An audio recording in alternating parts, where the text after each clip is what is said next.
I'm Jennifer. Today was supposed to be a throwback to simpler times, hanging out at the amusement park with my bestie, Rachel. We were all about reliving those carefree childhood moments, scoffing down cotton candy, and screaming our heads off on roller coasters.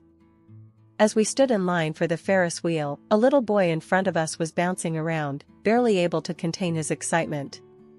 He was with this guy, around my age, trying to keep the kid from darting off into the crowd. "Liam, buddy, stay close, okay?" the guy said, his voice calm but firm. The kid, Liam, nodded, but his attention was all over the place. I couldn't help but smile. The scene was too familiar, reminding me of outings with my younger cousins. Rachel nudged me, whispering, "Hey, he's kinda cute, don't you think?" I shrugged, trying not to look too interested. Who? The kid or the guy? Very funny. The guy, obviously. We got on the Ferris wheel, and as fate would have it, those two ended up in the compartment next to us. From up high, with the world shrinking away, the guy and I exchanged smiles. He had this easy, open face that made you trust him right away. Once we were back on solid ground, Rachel, ever the wingman, dragged me towards them under the guise of helping Liam find his dropped toy car near the exit. "Thanks for helping out," the guy said as we handed the toy back to Liam. "No problem. He's your son?" I asked, trying to sound casual. He chuckled. "Nephew. I'm Jake, by the way, and this whirlwind is Liam." "Jennifer," I said, shaking his hand. "And the lifesaver over there is Rachel." Rachel waved, and Liam tugged on Jake's shirt, asking for ice cream. Jake looked at us, a bit hesitant, then made an offer. "How about we all grab some ice cream together? My treat." "Only if we get the biggest cones." Rachel jumped in, and we all laughed, making our way to the nearest ice cream stand. As Jake managed Liam's hyper-energetic ice cream requests, I saw a different side to him. He was patient, kind, and surprisingly easy to talk to. We started chatting about random things, favorite movies, worst amusement park rides, and how neither of us can stand clowns. "So, you come here often?" Jake asked, his tone teasing. "Only when I feel nostalgic or when someone drags me out," I replied, nudging Rachel who was busy demolishing her double scoop. We spent the rest of the day together, wandering from ride to ride, sharing stories and laughs. As the park lights began to glow against the dusk, Jake pulled out his phone. "Can I get your number? I'd love to do this again, maybe without the wild rides and sugar highs next time." I felt a warm flush of excitement as I typed my number into his phone. "Sure, that sounds great." He grinned. "Great. I'll call you." And he did. The very next day. After Jake called, things between us moved pretty fast, like we were both sure this was it. The dates turned into weekends together, and those weekends turned into an easy routine of just knowing where each other fit. Before we even realized it, we were talking about forever. The day Jake proposed was as simple and beautiful as everything else with him had been. No dramatic gestures, just us on a quiet evening walk. "Jennifer," he started, stopping mid-path and looking a bit nervous, which wasn't like him at all. "I've been thinking a lot about us." "Yeah?" I asked, feeling my heart start to race a bit. "I don't want to scare you off or anything, but I know I want to spend the rest of my life with you. Will you marry me?" He pulled out a ring, not flashy, but perfect. My heart skipped. "Of course, I will, you goof. I thought you'd never ask." The wedding was small, just close friends and family. His parents, Mike and Susan, were everything you'd hope for. Warm, welcoming, they made me feel like I'd been part of the family for years. Susan hugged me tight the first time we met, whispering, "We're so glad he found you." But it wasn't all smooth sailing. Jake's sister, Sarah, was a different story. She was polite enough at the wedding, but I could feel the chill off her. She didn't make it easy, always keeping a bit of distance, her words polite but cold. A few months into the marriage, during a Sunday dinner at Jake's parents' house, I tried to break the ice with her. "Sarah, I was thinking maybe we could go shopping sometime, get to know each other better." She looked up, a bit surprised, then masked it with a polite smile. Maybe. We'll see. I'm pretty busy these days. Her husband, Tom, chimed in with a chuckle. Busy? Babe, you spend more time at the gym than you do at home. Sarah shot him a look that could curdle milk. Some of us care about staying healthy. Life after the wedding felt like it was on fast forward.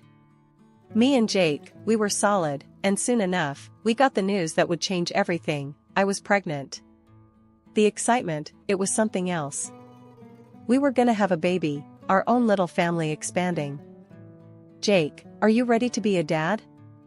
I joked one night as we sat on the couch, my feet in his lap while he read some or other manual on baby stuff. Are you kidding? I was born ready. This kid's gonna have the best dad ever. He shot back with a grin. Yeah, right. Just wait till it's your turn for diaper duty at 3 a.m., I teased. When Johnny was born, it was like a piece of the universe just clicked into place. He was perfect, you know? All those cliches about parents falling in love the moment they see their baby, they're all true. But life, it doesn't always play fair. Johnny was 8 when we got the kind of news that just floors you. Leukemia. It hit us like a freight train. Everything else stopped. Nothing else mattered but getting our boy through this. Jake was a rock, but I could see the strain on him, same as it was eating at me. We spent more time in hospitals than at home. Treatments, tests, more treatments. It was a whirlwind that didn't seem to end. One day, coming back from the hospital, Jake just broke down in the car. Jennifer, this is killing me. Seeing him like this, it's too much. I grabbed his hand, squeezed it hard. We'll get through it, babe. We have to. For Johnny. But it was tough. The disease, it's a monster. It'd retreat a bit, give us a glimmer of hope, then come roaring back. And Johnny, that poor kid, he never complained, not once. Kept talking about getting a puppy one day, when he got better. I'm gonna name him Rocket, he'd say with this little smile. 'Cause he'll be fast like a rocket. It broke my heart, every single day. And then, after a year of fighting, just when we thought we might be seeing a bit of light, it was over. Johnny passed away. After Johnny passed, the house was suffocating, filled with too many echoes of laughter and footsteps that would never sound again. The emptiness was a physical ache, a relentless pressure against my ribs. I spent days, then weeks, tangled in bed sheets, the world outside continuing without a hitch, and it seemed so wrong. Jake, he tried to reach me, his voice a lifeline thrown into the murky waters of my sorrow. Jennifer, love, you gotta eat something, he'd say, his hand hesitant on the door, his silhouette a shadow against the light. I'm not hungry, would be my muffled reply from the depths of our bed, the blankets over my head like a shroud. He'd sigh, the sound heavy with his own grief. Okay, but I'm here, alright? Whenever you're ready. But ready didn't seem like it was ever going to be part of my vocabulary again. How could I be ready to face a world that no longer had Johnny in it? One evening, he came home from work and found me sitting on the floor in Johnny's room, surrounded by his toys and books. He didn't say anything at first, just sat down next to me, his presence a steady warmth. Jennifer, talk to me, he finally whispered, picking up a model airplane Johnny loved. Please, babe. I shook my head, tears streaming down my face. Why? It doesn't bring him back. Nothing does. He should be here, Jake. He should be playing and laughing and driving us crazy. Not this. Jake wrapped an arm around me, pulling me against him. I know. It's hell, Jennifer. But we're in this together, okay? You're not alone in this. Days turned into weeks, and I started to move again, robotically at first. The house needed cleaning, groceries needed buying, life's mundane rhythms waiting for no one, not even a grieving mother. Susan, Jake's mom, started dropping by, always with too much food and an abundance of kindness. Jennifer, you need to keep your strength up. She'd coax, her voice gentle, pushing a plate of something homemade and hearty towards me. I'm really not hungry, Susan. But thank you. I'd manage, the food a lump in my throat. She never pushed too hard, just sat with me, her company a quiet reminder that the world hadn't completely forsaken me.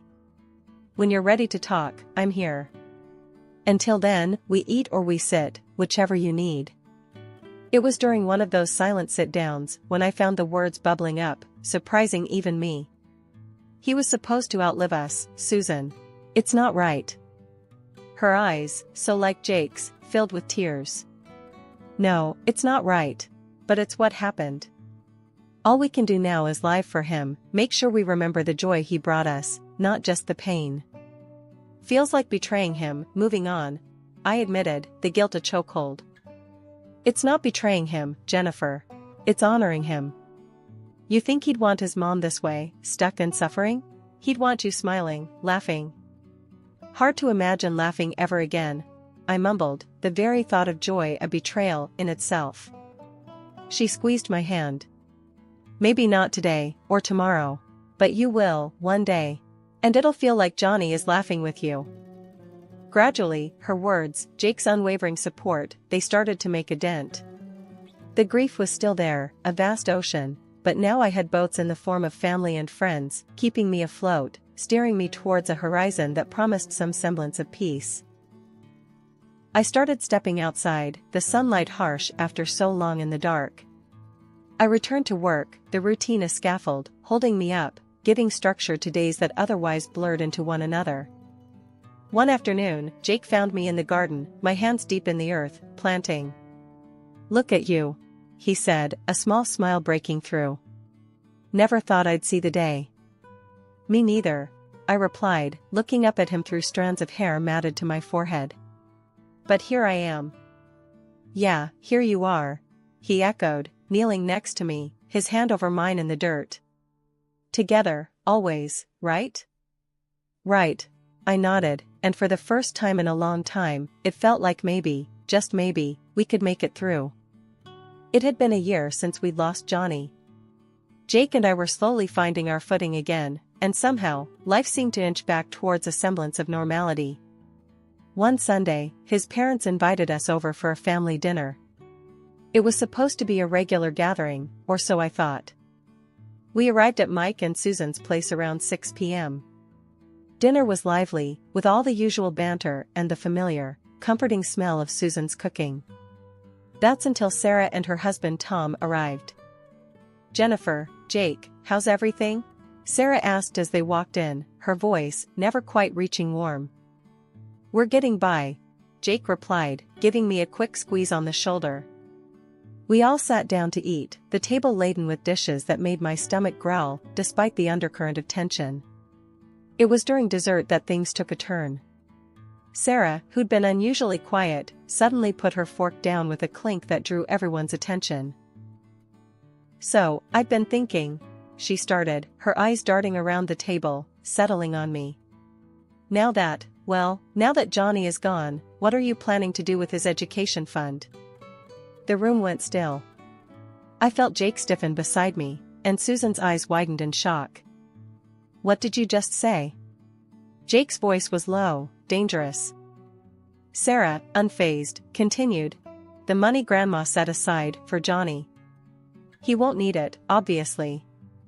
It could really help Liam with college next year. I couldn't believe what I was hearing. My face felt hot, my palms sweaty. Are you seriously asking this now, Sarah? Well, why not? It's practical. Money sitting there doing nothing doesn't help anyone, Jennifer. Jake was seething now. It's our money, Sarah. Grandma gave it to Johnny, which means it stays with us. End of story. But he's dead, Jake. Sarah's voice rose, sharp and cold.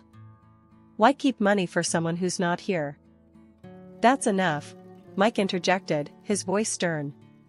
You're out of line, Sarah. Tom tried to touch Sarah's arm, but she shook him off. What? We're all thinking it. I'm just the only one saying it out loud. No, you're the only one thinking it, I shot back, struggling to keep my voice steady. It's not just money, Sarah. It's the last thing his grandmother gave him, a part of her love for him. Love doesn't pay college fees, Jennifer. Be sensible. Sarah snapped back. Jake slammed his hand on the table, making the plates rattle. My sister or not, you're talking about my son. Our son. Show some damn respect. Tom finally spoke up, trying to calm the waters. Maybe we should discuss this some other time, not at the dinner table. Sarah scoffed, pushing her chair back. Whatever. When you all come back to the real world, let me know. Until then, enjoy living in your fantasy where money grows on trees. She stormed out, with Tom following her, casting apologetic glances our way. There was a heavy silence after they left. Susan got up, her hands shaking as she started clearing the table. I'm so sorry, Jennifer. I don't know what's gotten into her. I shook my head, feeling numb. It's not your fault, Susan. I just can't believe she'd say that. Not now. Not about this. We said our goodbyes, and the drive home was quiet. I leaned my head against the window, the streetlights blurring past. It was one thing to deal with the loss of Johnny, but facing such coldness from Sarah was a different kind of pain. How could family, blood, be so cruel? After Sarah's brazen proposal at dinner, I was livid, but once I cooled down, my mind started racing. Jake's grandma had given a similar amount to Sarah for Liam's education. So, where was that money?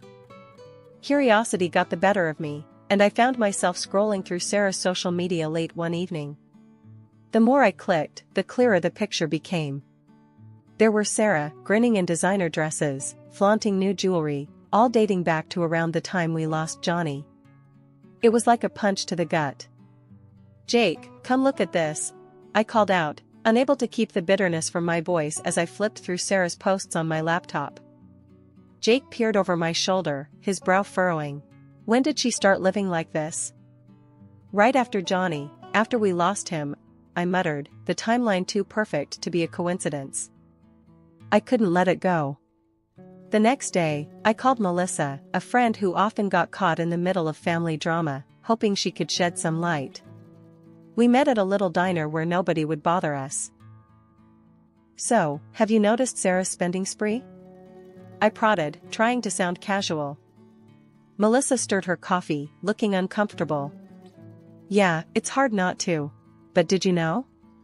Right after your boy, passed away, she seemed really happy. Said she came into some money. Happy? My voice cracked. Melissa, that money was supposed to be for Liam's college. Melissa bit her lip, glancing around before leaning in closer. Jennifer, I shouldn't say this, but she blew through Liam's college fund. Bought herself all sorts of stuff.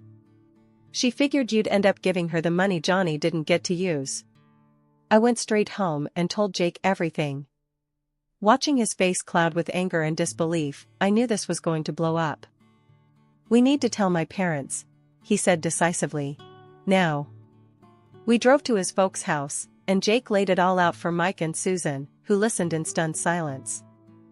This is serious, Mom, Dad. Sarah spent Liam's education fund on herself and planned to claim Johnny's after. Jake's voice trailed off, choked with emotion. Susan covered her mouth, tears brimming in her eyes. Oh, my God. How could she? We need to confront her, Mike said sternly, a hardness in his eyes I'd rarely seen before. Half an hour after we got home after talking to Jake's parents about the money, Sarah showed up at our door, her face twisted in rage. Before I could even greet her, she barged past me into the living room. You've got some nerve, Jennifer. She spat, her eyes wild. Accusing me in front of everyone. You think you're so perfect? Sarah, you need to leave. Now, Jake said firmly, stepping between us. She ignored him, her voice rising. I had every right to that money. It was just sitting there, and I spent it on myself, and now my boy needs money for college. It's not like your son. She paused, her lips curling into a sneer. It's not like he needs it anymore. I felt a cold fire ignite in my chest. How dare you? I hissed, my hands balling into fists. You speak about my son, about his memory, with such disrespect? Jake grabbed her arm, pulling her towards the door. "Get out, Sarah. I won't warn you again." But she yanked her arm free, standing her ground. "You'll regret this, both of you. I'll make sure of it," she promised with a venomous look. Without another word, Jake pushed her out and slammed the door shut, locking it. We both stood there, breathing heavily, hearts pounding in the silence that followed. The dreadful moment came just a few days later, the day that would have been Johnny's birthday. I went alone to his grave to lay some flowers and spend some quiet moments, but what I found there stopped me in my tracks. Johnny's grave was desecrated, the flowers trampled, the small mementos we'd left smashed and scattered. I fell to my knees, sobs wrenching from my throat, a raw, hollow pain tearing through me. When Jake and his parents found out, they were devastated. Jake held me close as I told them, his arms tight around me, his own grief mingled with mine. "Who could do such a thing?" Susan whispered, tears streaming down her cheeks. The answer came sooner than we expected. The police reviewed the cemetery's surveillance footage and found that it was Sarah who had vandalized Johnny's grave. Tom, Sarah's husband, was furious when he heard what she'd done. He told us he was filing for divorce, unable to stomach her cruelty any longer. "I can't be married to someone capable of this. I'm sorry for everything," he said, looking broken. The breach was too great, the act too vile. From that day, none of us spoke to Sarah again. Life after everything that happened with Sarah was like walking out of a long, dark tunnel into the light. Me and Jake, we were exhausted but together, trying to piece back a normal life from the shattered bits of the past months. One cool morning, I was sipping my coffee, staring out the kitchen window, when Jake came up behind me, wrapping his arms around my waist. "You okay, babe?"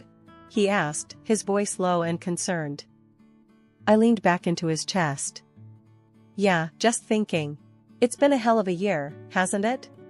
That's when I felt it, a tiny flutter in my belly.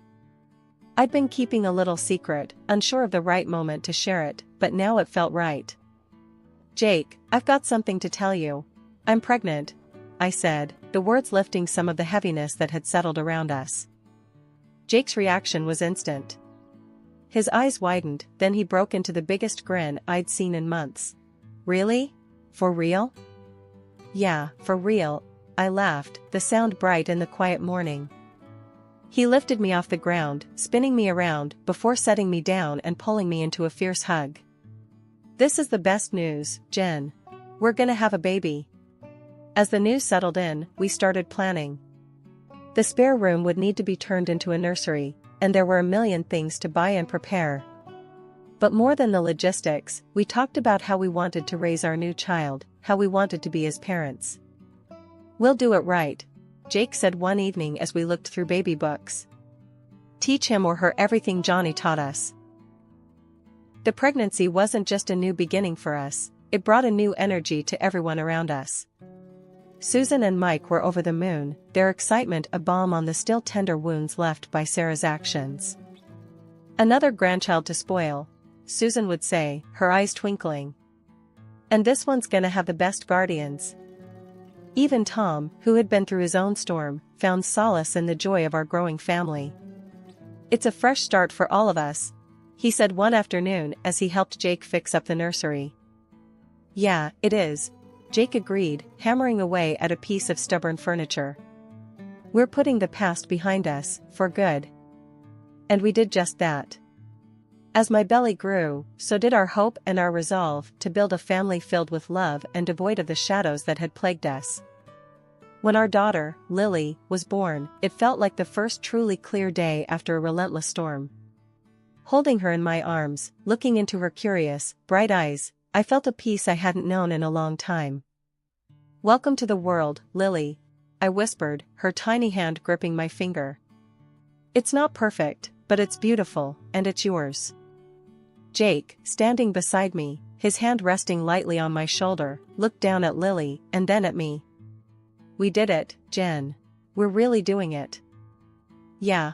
I smiled up at him, my heart full. "We really are."